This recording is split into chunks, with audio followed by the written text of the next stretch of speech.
Ahojte priatelia, ste na kanáli Valer.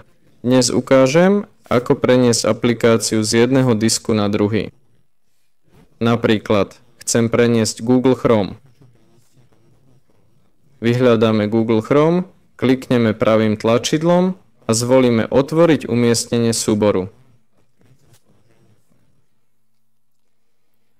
Tu. V skratke klikneme pravým, zvolíme Otvoriť umiestnenie súboru znova a sme v priečinku aplikácie. Ideme späť a ešte raz späť. Teraz máme priečinok aplikácie. Klikneme pravým, zvolíme Vystrihnúť a prejdeme na potrebný disk.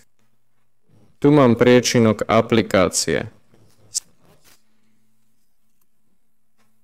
Sem presuniem Google Chrome. Potom bude tu. A bude normálne fungovať. To je všetko. Dajte like a odoberajte kanál. Bol s vami Valer. Dovidenia.